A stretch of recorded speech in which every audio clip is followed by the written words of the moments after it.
কোরআনের সাথে সম্পর্ক যার থাকবে আল্লাহ রাব্বুল আলামিন তাকেই দামি বানায় দিবে। কোরআনের সাথে রমজানের সম্পর্ক, রোজার সম্পর্ক, তো রোজার দাম বেড়ে গেছে। কোরআনের সাথে রমজান মাসের সম্পর্ক, তো রমজান মাসের দাম বেড়ে গেছে। আপনি আপনার যে 12টা মাস আছে, আরবি যে 12টা মাস আছে, এই মাসগুলো গণনা করেন, সবচেয়ে দামি মাস হলো রমজান মাস। কেন দামি এই রমজান মাস? আল্লাহ রাব্বুল আলামিন বলেন এই রমজান মাসে কোরআন নাজিল হয়েছে, কারণ এই মাস রোজা, এই রোজা কোরআনের সাথে সম্পর্ক, এই জন্য আল্লাহ তাআলা দামি বানাইছেন। এরকম যদি কোনো নবীর সাথে কোরআনের সম্পর্ক থাকে তাহলে ওই নবীরও দাম বেড়ে যায়। কথা বলেন ঠিক কিনা? একটা সাধারণ উদাহরণ দিলে বুঝতে পারবেন। একটা গ্লাসের ভিতরে যদি আমি একটা স্বর্ণের টুকরা রাখি, আরেকটা গ্লাসে যদি আমি একটা ইটা রাখি, তাহলে বলেন তো দেখি কোন গ্লাসের দাম বেশি হবে? স্বর্ণেরটা, অবশ্যই স্বর্ণেরটা। এরকম আল্লাহ রাব্বুল আলামিন জানায় দেন অন্যান্য যে মাস আছে ওই মাসগুলো সাধারণ মাস।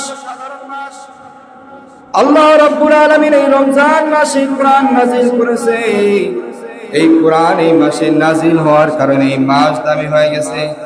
কোরআনের সাথে সম্পর্ক জারি থাকবে, তারই দাম বেড়ে দিবে। আল্লাহ রাব্বুল আলামিন বলেন, রাসূলুল্লাহ সাল্লাল্লাহু আলাইহি ওয়াসাল্লাম জানায় দেন যে রাসূলুল্লাহ সাল্লাল্লাহু আলাইহি ওয়াসাল্লাম বলেন, কোরআনের সম্পর্ক যদি তোমার সাথে থাকে তাহলে আল্লাহ রাব্বুল আলামিন তোমার দামকেও বাড়ায় দিবে। যেমন যদি আমরা দেখি কোরআনের সম্পর্ক রমজান মাসের সাথে, এই জন্য রমজান মাস দামি। কোরআনের সম্পর্ক নবীর সাথে, নবী দামি।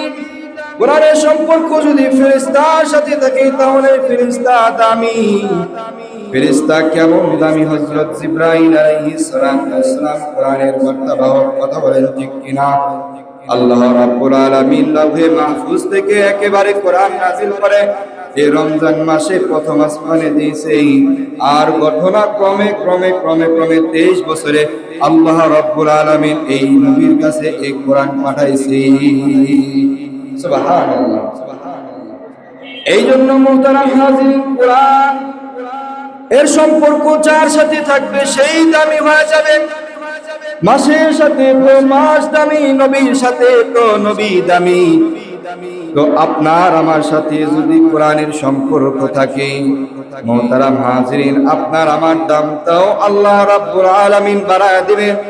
কেমন বাড়ায় দিবেন? কেমন বাড়ায় দিবেন? আল্লাহর নবী জানায় দেন, কিয়ামতের ময়দানে কোরআনে হাফেজকে বলা হবে, কোরআনে হাফেজ তুমি পড়তে থাকো, পড়তে থাকো, আর বিল্ডিং এ উঠতে থাকো। যত দূর পর্যন্ত পড়তে পারবা তত দূর পর্যন্ত কত তালা তুমি বিল্ডিং পাইবা, কত মর্যাদা তোমার হবে। এই জন্য আল্লাহ তাআলা জানায় দেন যে কোরআনকে তোমরা মহব্বত করো, কোরআনের আইন তোমরা মেনে চলো, কোরআনের তেলাওয়াত তোমরা যথাযথ করো। এই জন্য আল্লাহ তাআলা বলেন, শাহরু রমাদান আল্লাযী উনজিলা ফীহিল কুরআন হুদাল লিন্নাস।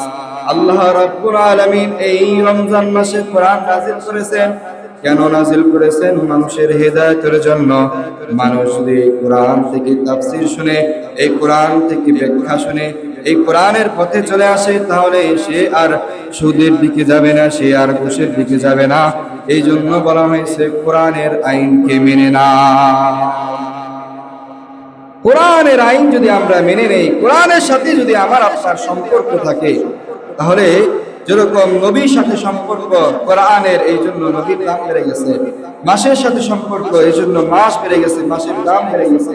ফেরেশতাদের সাথে সম্পর্ক, তো ফেরেশতার দাম বেড়ে গেছে। আমার আপনার সাথে যদি কোরআনের সম্পর্ক থাকে, আমার আপনার সাথে যদি কোরআনের সম্পর্ক গভীর হয়, তাহলে এই কোরআন আমার আপনার সাথে সম্পর্ক থাকার কারণে আমার আপনার দামও বাড়ায় দিবে। মুহতারাম হাজিরিন, এই জন্য হাদিসের ভিতরে বলা হয়েছে, খায়রুকুম মান তাআল্লামাল কুরআন ওয়া আল্লামা। তুমি কোরআন শিখো এবং অপরকে কোরআন শিক্ষা দাও। অপর এক হাদিসে আছে, বাল্লিগু আন্নী ওয়ালাউ আয়া। তুমি যা শিখছো তা অপরের কাছে পৌঁছে দাও। তুমি কোরআন শিখছো, কোরআন অপরের কাছে পৌঁছে দাও, কারণ তোমার উপর এটা দায়িত্ব। তুমি যদি অপরের কাছে না পৌঁছে দাও, আল্লাহ রাব্বুল আলামিন বলেন আনফুসাকুম ওয়া আহলিকুম নারা। আল্লাহ রাব্বুল আলামিন জানান দেন ওয়া আনফুসাকুম ওয়া আহলিকুম নারা।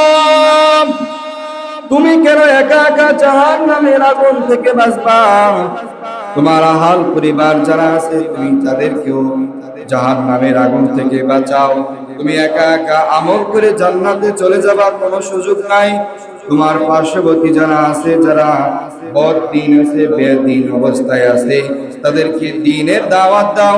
তুমি নামাজ পড়ো, তুমি অপর ভাইকে নামাজের দাওয়াত দাও। তুমি রোজা রাখো, তুমি অপর ভাইকে রোজার দাওয়াত দাও।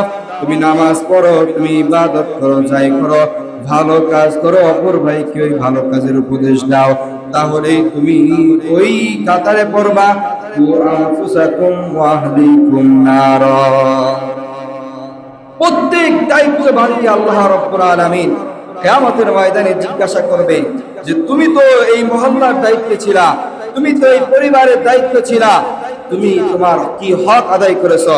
তুমি নাই আমল করে জান্নাতের পথে, তোমার পরিবারের কি অবস্থা?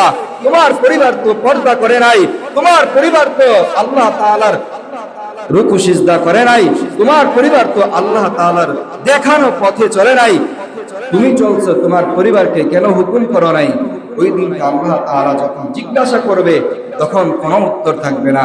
এই জন্য এই আয়াতের ভিতরে বলা হয়েছে ও আনফুসাকুম ওয়া আহলিকুম নারা। তুমি নিজে জাহান্নামের আগুন থেকে বাঁচো এবং অপরকে জাহান্নামের আগুন থেকে বাঁচাও। এই জন্য তুমি কোরআন পড়বা, অপরকে কোরআন শিক্ষা দিবা। মুহতারাম হাজিরিন, এই রমজান মাসে কেউ যদি একটা হরফ পড়ে কোরআন থেকে, আল্লাহ রাব্বুল আলামিন অন্য মাসে যদি একটা হরফ পড়ে তাহলে 10 নেকি দেয়। আর কেউ যদি রমজান মাসে একটা হরফ পড়ে, আল্লাহ রাব্বুল আলামিন বলে 70 নেকি তার আমলনামায় লিখে দেওয়া হয়। একটা হরফে সর্বনিম্ন। এটা আরবিতে একটা সংখ্যা বোঝানো হয়েছে, আধিক্যর সংখ্যা বোঝানো হয়েছে। যেরকম গাণিতিক 100 বোঝায়, 100 একটা বড় সংখ্যা, এইরকম আরবিতে 70 একটা বড় সংখ্যা বোঝায়। এটা একটা বড় সংখ্যা বোঝানো হয়েছে। আর আল্লাহ রাব্বুল আলামিন বলেন আস-সাওমু লি ওয়া আনা আজজি বি, রোজা আমার জন্যই, আমি এর প্রতিদান দেব।